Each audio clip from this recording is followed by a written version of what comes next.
తెలియజేస్తా ఉన్నా. చెప్పింది చేసేవాడు మన జగనన్న అయితే, చెప్పింది పంగనామం పెట్టేవాడు మాత్రం బాబుని మాత్రం మీ అందరికీ కూడా తెలియజేస్తా ఉన్నానమ్మా. ప్రతి ఒక్కరు కూడా ఆలోచన చేయండి. మా చర్లకు సంబంధించి ఏదైతే వరకపుడుసుల మన ప్రభుత్వం వచ్చిన తర్వాత అన్ని పర్మిషన్స్ తో వాతావరణ సంబంధించి ఎన్విరాన్మెంట్ పర్మిషన్ కావచ్చు, ఇంకేమైనా పర్మిషన్లు అన్ని ఈ ప్రభుత్వంలో వచ్చినాయి. పల్లుగోళ్ళు బావుల్ని, ఎందుకంటే అది వరకపుడుసులకు సంబంధించి మేజర్ ట్యాంక్ ఏదైతే ఉందో, పంపు స్టోరేజ్ అయితే ఉందో, అది కట్టాల్సింది టైగర్ ఫారెస్ట్ రిజర్వ్ లో. పర్మిషన్స్ అంతా తేలిక రావు. కానీ జగన్మోహన్ రెడ్డి గారు దాన్ని పట్టుబట్టి 2-3 సంవత్సరాలు అయినా కానీ ఆ పర్మిషన్స్ తీసుకురావటం జరిగింది. 2023 నవంబర్ కల్లా అన్ని పర్మిషన్ రావటం కూడా జరిగింది. పనులు కూడా మొదలు పెట్టడం జరిగింది. రానున్న సంవత్సరం 8 నెలల సంవత్సరం లోపల మాచర్లకు సంబంధించి దాదాపు 1,20,000 ఎకరాలు వరకపుడుసుల ద్వారా పూర్తిగా సాగుకు వస్తుందని చెప్పి మీ అందరికీ కూడా తెలియజేస్తా ఉన్నా. కొంతమంది చెప్పే మాటలు నమ్మవద్దని మాత్రం మీ అందరికీ కూడా తెలియజేస్తా ఉన్నా. అందరూ ఆలోచన చేయండి. మీ అందరి ఆశీస్సులు దీవెనలు జగనన్నకు ఉండాలని మాత్రం మిమ్మల్ని అందరినీ కూడా కోరుతా ఉన్నా. ఒక్కటే గుర్తుపెట్టుకోండి, 12 సంవత్సరాలుగా ఏ ఒక్క గొడవ లేకుండా ఉన్న ప్రశాంతమైన వాతావరణం ఈరోజు ఈ ప్రాంతంలో మళ్ళీ గొడవలు సృష్టించి ఏదో విధంగా వర్గ పోర్లు పెట్టి లబ్ధి పొందే కార్యక్రమం జరుగుతూ ఉంది.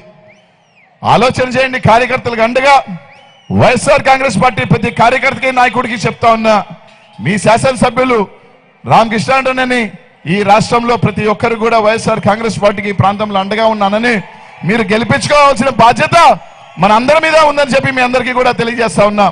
కాబట్టి కార్యకర్తలకు అండగా ఉండే వ్యక్తి కావాలా, లేదంటే ఈ ప్రాంతంలో రావణ కాష్టం కాల్చేవాడు కావాలా అని మాత్రం మీరందరూ కూడా ఆలోచన చేయమని మాత్రం మిమ్మల్ని అందరినీ అడుగుతా ఉన్నా. వాళ్ళు చెప్తా ఉన్నారు ఇంకెన్ని రోజులు, 40 రోజుల్లోనే ఏదో అయిపోతుందని. 40 రోజుల్లో అయ్యేది జగన్మోహన్ రెడ్డి గారు ప్రభుత్వం ముఖ్యమంత్రి అవటం, రామకృష్ణారెడ్డి మళ్ళీ ఎమ్మెల్యే అవటం మాత్రమే అవుతుందని చెప్పి తెలియజేస్తా ఉన్నా. మీరు కంటున్నది పగటి కలలోనే మాత్రం తెలియజేస్తా ఉన్నా. కాబట్టి ఆలోచన చేసి సాయం చేయండి అమ్మా. అలాగే జగనన్న ఆశీస్సులతో మొట్టమొదటిసారిగా ఈ పార్లమెంట్ కి బీసీ అభ్యర్థిగా నాకు అవకాశం ఇచ్చారు జగనన్న. స్వతంత్రం వచ్చిన తర్వాత ఇప్పుడు దాకా ఎవరు ఇవ్వలా. ఈ రాష్ట్రంలో బీసీలకు పెద్దపీట వేస్తూ 11 ఎంపీ స్థానాలు ఇవ్వటమే కాకుండా ఈ గడ్డ మీద ఒక బీసీ అభ్యర్థిగా నాకు అవకాశం ఇచ్చాడు. దీవించమని అందరినీ కోరుకుంటున్నా. మీ ఆశస్సులు ఇవ్వమని అడుగుతా ఉన్నా. బీసీ బిడ్డగా మిమ్మల్ని ఒకటే అడుగుతా ఉన్నా, ఒక్క అడుగు మా కోసం వేయండి అన్నా, 10 అడుగులు వేస్తారు అని చెప్పి మీ అందరికీ కూడా తెలియజేస్తా ఉన్నా. సాయం చేయండి, దీవించమని తెలియజేస్తా ఉన్నా. ప్రతి ఒక్క అన్నకి అక్కకి చెల్లికి ఒకటే చెప్తా ఉన్నా, ఫ్యాన్కి వేస్తే ఫ్యాన్ కింద ఉంటే చల్లగా ఉంటది, ఫ్యాన్ గట్టిగా తిరిగితే ఇంకా చల్లటి గాలిస్తుంది. ఫ్యాన్కి వేసుకొని మన కుటుంబం ఎట్లయితే చల్లగా ఉంటుందో జగనన్నకి వేసుకుంటే మన కుటుంబాలు కూడా చల్లగా ఉంటాయని మాత్రం తెలియజేస్తా ఉన్నా. అన్న చెప్పినట్టు సైకిల్ బయట ఉంటుంది, ఎండలో ఉంటుంది. ఆ ఎండలో ఎక్కువసేపు ఉంటే వరదెబ్బ తగులుతుందని చెప్పి తెలియజేసుకుంటా ఉన్నా. చల్లగా ఉండాలా, ఎండలో ఉండాలా, ఆలోచన చేయండి. ఆశీస్సులు ఇవ్వండి మాత్రం మిమ్మల్ని అందరికీ కూడా తెలియజేసుకుంటూ, రేపు రాబోయే రోజుల్లో మీ ఆశీస్సులు అందరికీ కూడా జగనన్నకి ఓటు వేసి, ఫ్యాన్ గుర్తుకి ఓటు వేసి 2 ఓట్లు గుద్దాలని, మీ గ్రామాలలో మంచి స్కూళ్ళు తయారు చేశాడు జగనన్న. ఆ స్కూల్ లోపలికి వెళ్ళండి అన్నా. పొద్దున్నే పైన ఫ్యాన్ ఉంటుంది, కింద ఫ్యాన్ గుర్తుంటుంది, గుద్దమని మాత్రం మిమ్మల్ని అందరినీ కూడా తెలియజేసుకుంటూ, మీ ఆశీస్సులు దీవెనలు మాకు ఇవ్వాలని. ఇంకా 5 నిమిషాల్లో జగనన్న వస్తాడు.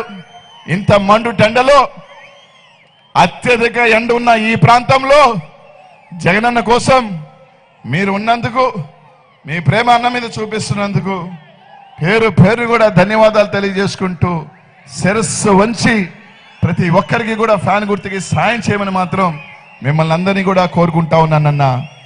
జై జగన్ అన్న వచ్చేయటం జరిగింది. దాదాపు ఇంకా 2-3 నిమిషాల్లోనే రావటం జరుగుతుందన్న. కొద్దిగా అందరు కూడా ఎండైనా కొద్దిగా ఓపిక పట్టి అన్నకి సహకరించమని సుధీర్ వాటర్ ఏమన్నా